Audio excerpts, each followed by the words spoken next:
이제 에베소서를 읽기 전에 한번 에베소서의 배경이 되는 에베소라는 도시와 또 이 에베소서의 정말 중요한 저자로 알려진 이 바울과 이 에베소는 어떤 관계에 있는지에 대해서 한번 간단하게 살펴보겠습니다. 자, 여러분들 중에 혹시 터키를 다녀본 분들이 계신가요? 자, 터키의 서쪽은 그 지중해의 일부인 그 에게해와 맞닿아 있습니다. 자, 그 터키 그 에게해 해안에 따라가다 보면은 아름다운 도시들이 많이 있는데 그 중에 셀축이라는 그런 도시가 있다고 합니다. 그 도시 바로 옆에 지금은 황량하게 버려진 한 고대 도시가 있습니다. 그 도시가 바로 에페스 또는 에페수스라고 하는 곳입니다.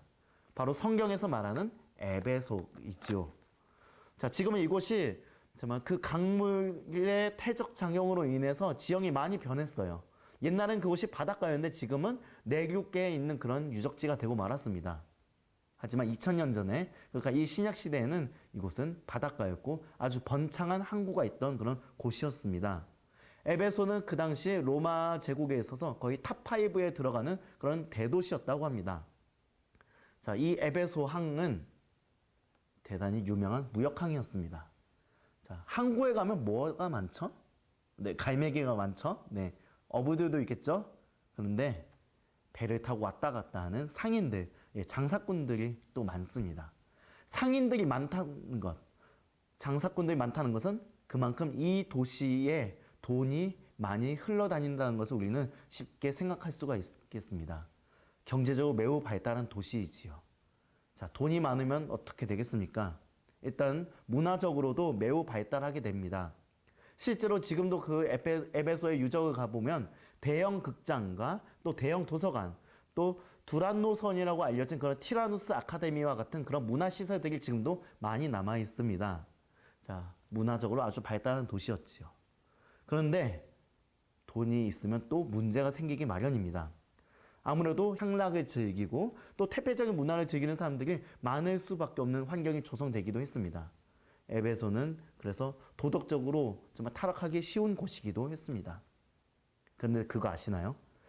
사람들이 물질적으로 풍요로워지면 뭐 영적인 것에 관심이 없을 것 같은데 의외로 영적인 것에 대한 그런 관심이 많아진다고 합니다.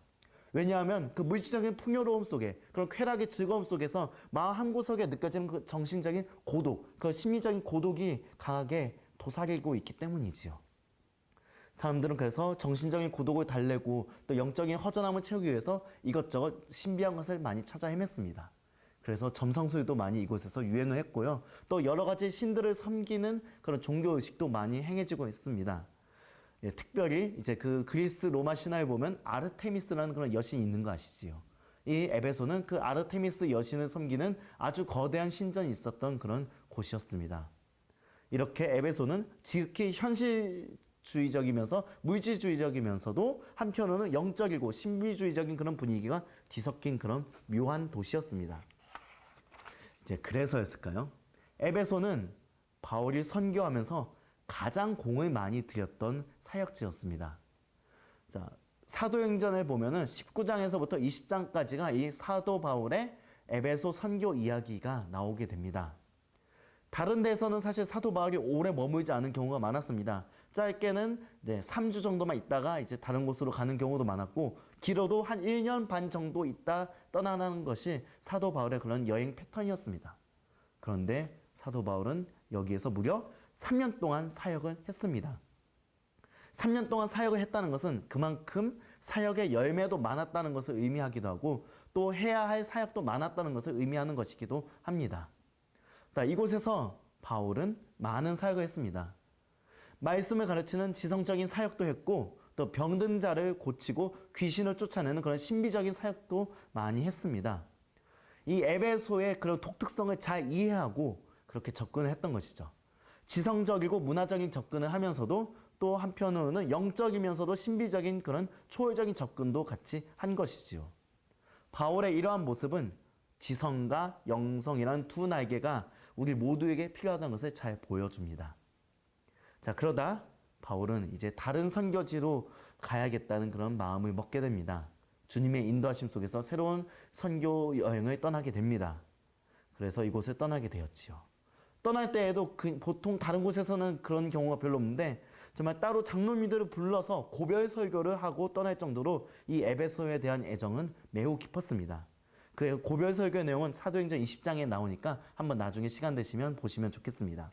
그 이후 바울은 우여곡절 끝에 로마에서 황제 재판을 기다리는 그런 신세가 되었습니다. 기약 없는 그런 재판을 기다리는 그런 죄수의 신분이 되었습니다.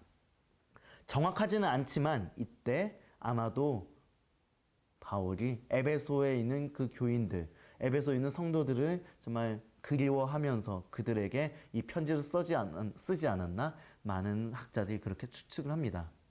물론 학자들 중에는 이 에베소서가 이제 바울이 직접 쓴 게 아니고 이제 바울의 제자가 이제 바울의 이름으로 편지를 쓴 것 같다는 그런 의견을 가지신 분들도 있습니다. 그러나 에베소서에는 바울이 가진 신학과 복음에 대한 이해가 가장 잘 나타나 있다는 것은 그 누구도 부정할 수가 없습니다. 서로 사랑의 교제를 나누었던 또 말씀 안에서 교제를 나누었던 성도들에게 이 사도 바울은 어떤 말을 하게 되었을까요? 이 에베소서를 통해서 우리가 함께 그것을 찾아 나갔으면 좋겠습니다.